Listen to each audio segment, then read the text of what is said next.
Good morning बच्चों। आज का हमारा टॉपिक है बैंकिंग क्षेत्र में नवप्रवर्तन। नवप्रवर्तन का मतलब है कि बैंकिंग सेक्टर में कौन कौन से इनोवेशन हो रहे हैं, यानी कि इनोवेशन इन बैंकिंग सेक्टर में क्या क्या नई चीज़ें आ रही हैं, उन सब चीज़ों को हम इस टॉपिक में देखेंगे। पहला है सार्वजनिक बैंकिंग क्षेत्र का विस्तार। जो बैंकिंग का क्षेत्र है उसके काफ़ी तेजी से विस्तार हो रहा है नेशनलाइजेशन के बाद से। और अब हम देखें तो बैंक की बहुत ज़्यादा शाखाएं खुल गई हैं। अभी आप पिछले देखा था आपने कि एसबीआई की जो शाखाएं थी, जो उसकी सहायक शाखाएं थी, उनको मिलाकर एक ही बैंक बना दिया गया है, लेकिन फिर भी शाखाओं में बहुत ज़्यादा वृद्धि हो रही है। यानी कि जो 2016-17 में कम लगभग 1.5 लाख के करीब बैंकों की शाखाएं खुल गई थी। यानी कि ग्रामीण क्षेत्रों में, अर्ध शहरी क्षेत्रों में, शहरी क्षेत्रों में, मेट्रोपॉलिटन सिटी में, यानी कि सब जगह जो बैंकों की शाखाएं उनका तेज़ी से विस्तार हो रहा है। बैंकों के एकीकरण को प्रोत्साहन, यानी कि कोई बैंक फेल हो रहा है या फिर उसका एनपीए बढ़ता जा रहा है, तो क्या सरकार क्या करती है कि लोगों का या जनता का जिसमें उसका पैसा जमा है उनका बैंक में विश्वास बना रहे। यानी कि वो लोग एक साथ, ऐसे नहीं है कि सारे के सारे लोग बैंक में अपनी राशि निकालने के लिए पहुंच गए, तो ऐसा नहीं हो। तो इसलिए बैंक जो हमारी गवर्नमेंट है वो इस तरीके की व्यवस्था करती है कि जो बैंक घाटे में चल रहा है उसको दूसरे बैंक में मर्ज कर देती है, जिससे जो ग्राहक है उनका हित सुरक्षित रहे और लोगों का बैंकिंग व्यवस्था में विश्वास बना रहे। क्योंकि बैंकिंग व्यवस्था ही देश के विकास की रीढ़ का काम करती है। अगर ये व्यवस्था सुचारू रूप से नहीं चलती है तो देश आर्थिक रूप से तरक्की नहीं कर पाता। क्योंकि जब बैंकों के पास जमा आएंगी, बैंक उनको ऋण देगा, उससे इंडस्ट्रीज खुलेगी, लोगों को काम मिलेगा, फिर काम मिलने से पैसा उनके हाथ में आएगा, डिमांड बढ़ेगी, सप्लाई बढ़ेगी, इस तरीके से सिस्टम चलता रहता है। तो यानी कि बैंक का हमारी अर्थव्यवस्था में बहुत महत्वपूर्ण स्थान है। ग्रामीण क्षेत्रों में भी बैंकिंग सुविधाओं का अधिक गति से विकास हो रहा है, जिससे हर ग्रामीण तक इसकी सुविधा पहुंच सके। ग्रामीण लोग अपना पैसा घरों में ना रख कर बैंकों तक पहुंचाए, क्योंकि घरों में पैसा एज इट इज़ रहता है और बैंकों में जमा कराने से वो पैसा बढ़ता है। तो उससे क्या होता है, जमाओं में भी तेजी गति से वृद्धि हो रही है। यानी कि 2017 के करीब नवंबर में कुल जमाएं, अब आप देखिए कि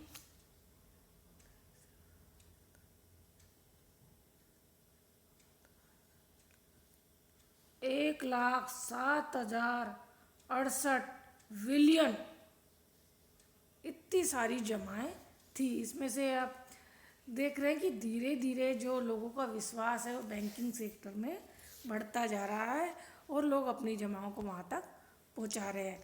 ग्रामीण क्षेत्रों में बैंकिंग सुविधा का तेजी से विकास, जनता में अप्रत्याशित वृद्धि, यानी कि जो जमा हैं वो लोग अपनी वहाँ जमा बैंकों में करा रहे हैं, जिससे जमाओं में जितना आवश्यकता से अधिक वृद्धि हो रखी है। साख सुविधाओं का विस्तार, बैंक का मुख्य कार्य क्या है, लोगों से जमा स्वीकार करना और उसे ऋण के रूप में बैंकों को देना। तो जो बैंकों को उधार देती है उन्हीं को हम क्या कहते हैं, साख की सुविधा के साथ तो लोग बाग बैंकों तक पहुंच रहे हैं, अपनी पैसा भी जमा करा रहे हैं और इससे पैसा जमा कराने से बैंक को जो उधार देने में वो सहूलियत हो जाती है।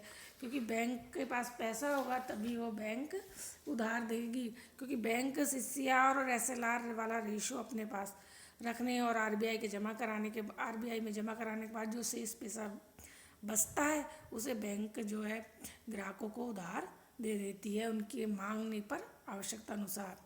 रिजर्व बैंक का बढ़ता नियंत्रण, वर्तमान में जो कॉमर्शियल बैंक है उन पे रिजर्व बैंक का जो कंट्रोलिंग है वो धीरे धीरे बढ़ती जा रही है, जिससे कि बैंक को सूचना मिलती रहती है। तो बैंकों को भी पता रहता है कि कौन सा बैंक का एनपीए बढ़ रहा है, कि किसका कम है, तो वो स्थिति पहले ही कंट्रोल में आ जाती है।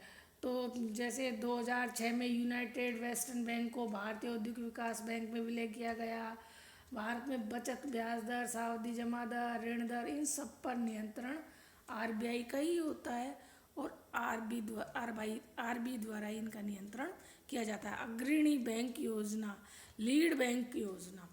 लीड बैंक स्कीम के अंदर क्या होता है कि किसी भी पर्टिकुलर बैंक को लॉटरी सिस्टम द्वारा या किसी भी प्रकार से किसी डिस्ट्रिक्ट का विकास करने के लिए उसे ऑथराइज कर दिया जाता है कि आपकी ये जिम्मेदारी है कि इसको करना है। जैसे हमारे यहाँ पीएनबी की शाखाएँ हैं वो गाँव में मिल जाएगी और किसी बैंक की नहीं मिलेगी। तो यानी कि जो हमारे यहाँ का जो लीड बैंक है वो कौन सा बैंक है? पीएनबी बैंक है। नवीन आकर्षक योजनाएं भी बैंक चलाता है, जैसे उपभोक्ता ऋण, जैसे गाड़ी खरीदनी है, स्कूटर खरीदना या और घरेलू चीज़ें खरीदनी है, वो सुविधाएं भी बैंक उपलब्ध करवा रहे हैं। ये नया नया इनोवेशन है।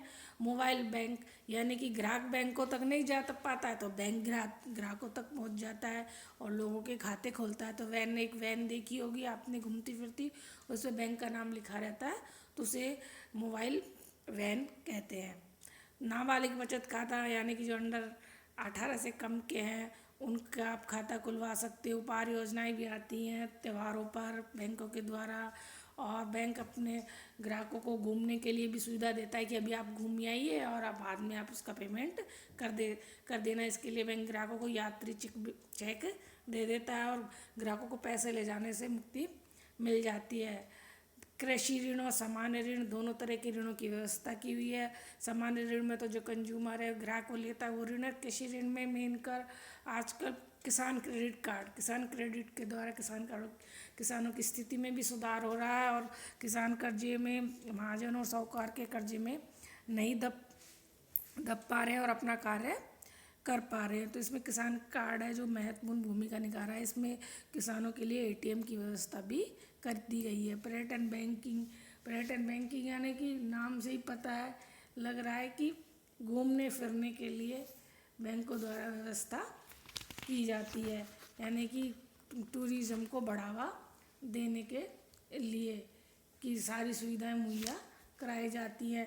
जैसे जो पर्यटक घूमने आते हैं उनको लिए आकर्षक चीज़ें करना, जिससे वो लोग उस चीज़ को खरीदने या उसके लिए तैयार हो जाएं।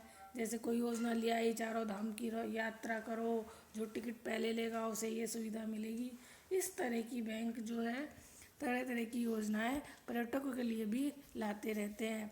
और आजकल ये बैंकों में ये जोर दिया जा रहा है कि आप हिंदी में काम करें जिससे ग्राहक आसानी से समझ सके। नवीन बैंकिंग संस्थाओं की भी स्थापना की जा रही है, नए नए बैंक खोले जा रहे हैं जो जिससे वो ग्राहक की पहुंच में और ग्राहक उन तक पहुंच सके। और सामाजिक बैंकिंग, जो भारतीय बैंकिंग में ये एक नई चीज़ आई है सामाजिक बैंक की। इसे बैंक है जो सोशल रेस्पॉन्सिबिलिटी को भी समझने लगे हैं, यानी कि वो ये नहीं कि लाभ ही लाभ कमाना है, वो सामाजिक रूप से भी डेवलप करने के लिए काम करने लगे हैं। जैसे कि वे अब समाज के कमज़ोर वर्ग को, जैसे दस्तकार है, छोटे किसान है, मजदूर है, हथकरघा है, मोची है, कुम्हार है, शिक्षित बेरोजगार है, गंदी बस्तियों में रहने वाले लोग हैं, आदिवासी लोग हैं, दलित लोग हैं, उन सबको भी ऋण देने लगे हैं। जैसे इनके ऋण में जोखिम तो होती है, लेकिन समाज का विकास करने के लिए इस तबके को भी उठाना जरूरी है। यानी कि जो एक ही क्षेत्र विकास करता जाएगा और दूसरा नहीं करेगा तो ये वाली खाई है वो धीरे धीरे और ज़्यादा बढ़ती जाएगी। सट्टे का रोजगार कार्यक्रमों, बैंक रोजगार के लिए भी तरह तरह की कार्यक्रम और वो चलाते रहते हैं, रोजगार योजनाएं लाते रहते हैं। शिक्षित बेरोजगारी के लिए भी स्वरोजगार योजना शुरू की गई है। राष्ट्रीय कृषि ग्रामीण बैंक की आरबीआई ने 1982 में स्थापना, क्योंकि आरबीआई के पास इतना काम होने के कारण कृषि क्षेत्र को अलग कर दिया गया। इसे नाबार्ड बैंक भी कहते हैं। तो ये कृषि से संबंधित सभी कार्यों को देखते हैं। यह यंत्रीकृत चेक और क्लियरिंग हाउस होने से जो चेक है वो आसानी से क्लियर हो जाते हैं और कम समय में क्लियर हो जाते हैं। यानी कि जो सब जो व्यवस्था है वो इंटरनेट बैंकिंग के थ्रू होने लगी है। एटीएम आप वो एक ये हो रहा है कि बहुस्थानीय बैंक आते हैं, यानी कि इस सुविधा के अंदर ग्राहक एक ही बैंक की कई शाखाओं में खाते खोल कर उन्हें चला भी सकता है। वे शाखाएँ एक शहर में भी हो सकती हैं और अन्य अन्य भी जगह हो सकती है।